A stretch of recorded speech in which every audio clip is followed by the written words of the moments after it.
Assalamualaikum warahmatullahi wabarakatuh. Saya Sri Pujiani. Di sini saya akan mempresentasikan yaitu fisika tentang gelombang elektromagnetik. Adapun pembahasan yang akan saya sampaikan, yang pertama ada pengertian gelombang elektromagnetik, yang kedua ada spektrum gelombang elektromagnetik, yang ketiga ada penerapan gelombang elektromagnetik, yang keempat ada sumber radiasi gelombang elektromagnetik, dan yang terakhir ada bahaya gelombang elektromagnetik. Rumusan masalah yang akan saya bahas pada kali ini yaitu apa yang dimaksud dengan gelombang elektromagnetik. Nah, kemudian ada bagaimana karakteristik khusus masing-masing gelombang elektromagnetik di dalam spektrum. Nah, yang ketiga ada penerapan gelombang elektromagnetik, yang keempat sumber radiasi gelombang elektromagnetik itu apa sih? Terus yang terakhir ada bahaya gelombang elektromagnetik. Langsung kepada pembahasan. Yang pertama ada pengertian gelombang elektromagnetik. Gelombang elektromagnetik adalah gelombang yang dapat membuat walau tidak ada medium. Gelombang elektromagnetik ditemukan oleh Heinrich Hertz. Energi elektromagnetik merambat dalam gelombang dengan beberapa karakter yang bisa diukur, yaitu ada panjang gelombang atau wavelength, ada frekuensi, amplitude, dan ada kecepatan. Amplitudo adalah tinggi gelombang, sedangkan panjang gelombang adalah jarak antara dua puncak. Frekuensi adalah jumlah gelombang yang melalui suatu titik dalam satu satuan waktu. Frekuensi tergantung dari kecepatan merambatnya gelombang, karena kecepatan energi elektromagnetik adalah konstan, yang artinya yaitu kecepatan cahaya. Panjang gelombang dan frekuensi berbanding terbalik. Artinya semakin panjang suatu gelombang, semakin rendah frekuensinya, dan semakin pendek suatu gelombang, maka semakin tinggi frekuensinya. Energi elektromagnetik dipancarkan atau dilepaskan oleh semua massa di alam semesta pada level yang berbeda-beda. Semakin tinggi energi dalam suatu sumber energi, maka semakin rendah panjang gelombang dari energi yang dihasilkan. Dan semakin tinggi frekuensinya, perbedaan karakter energi gelombang digunakan untuk mengelompokkan energi elektromagnetik.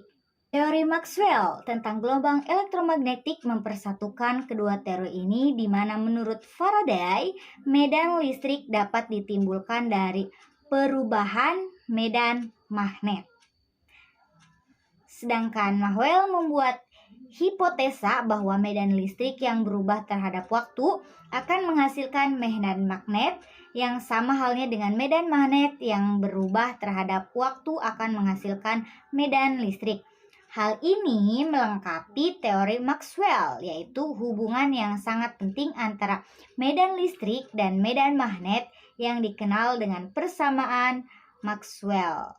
Dengan teori Maxwell tentang gelombang elektromagnetik, Maxwell menghitung cepat rambat gelombang elektromagnetik dengan persamaan seperti ini.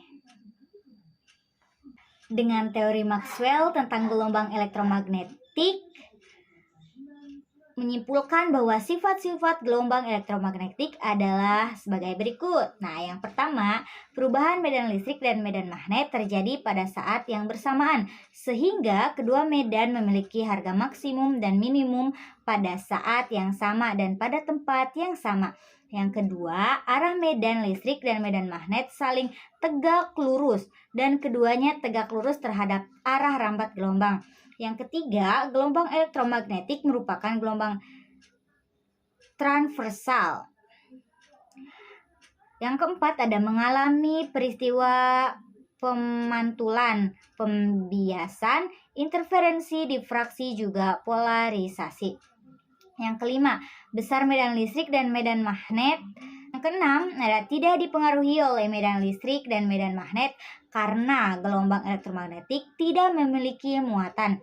Yang terakhir yaitu ketujuh, ada kecepatan dalam ruang hampa sama dengan kecepatan di udara. Materi kita yang kedua yaitu ada spektrum gelombang elektromagnetik. Spektrum adalah sebuah kata lain yang berarti hantu atau bayangan hitam. Kata spektrum pertama kali digunakan oleh Isaac Newton pada tahun 1671 untuk menjelaskan bayangan sinar yang dibentuk oleh prisma menyerupai pelangi yang berwarna-warni seperti lagu anak TK Pelangi-Pelangi yang dinamakan spektrum gelombang elektromagnetik. Nah, spektrum gelombang elektromagnetik dengan urutan dan frekuensi terkecil ke frekuensi terbesar dapat disusun sebagai berikut. Yang pertama ada gelombang radio, yang kedua ada gelombang mikro, yang ketiga ada sinar inframerah, yang keempat ada cahaya tampak, yang kelima ada sinar ultraviolet, yang keenam ada sinar X, yang terakhir ada sinar gamma. Nah, materi kita yang ketiga ada penerapan gelombang elektromagnetik.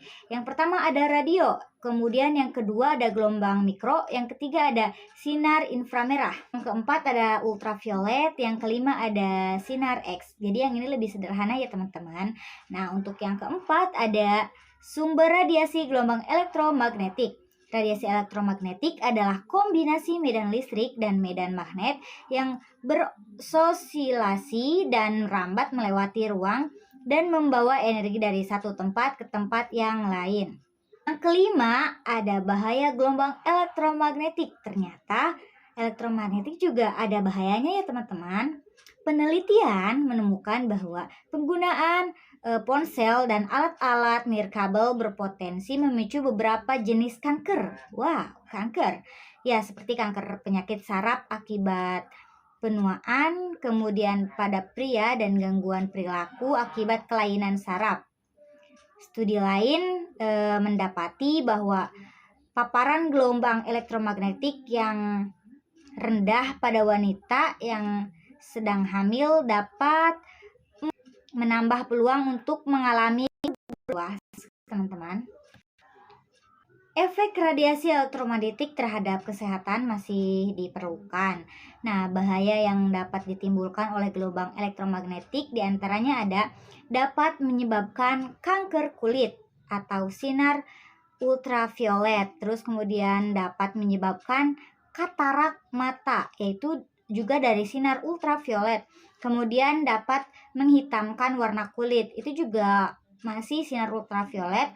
Yang keempat ada dapat melemahkan sistem kekebalan tubuh. Sinar ultraviolet dapat menyebabkan kemandulan, sinar gamma.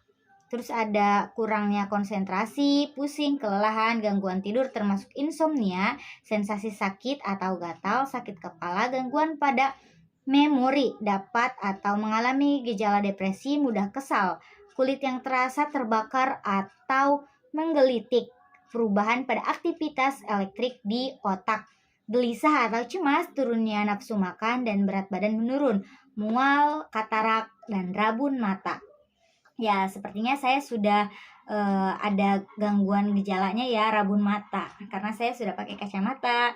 Nah, itulah tadi materi yang bisa saya paparkan.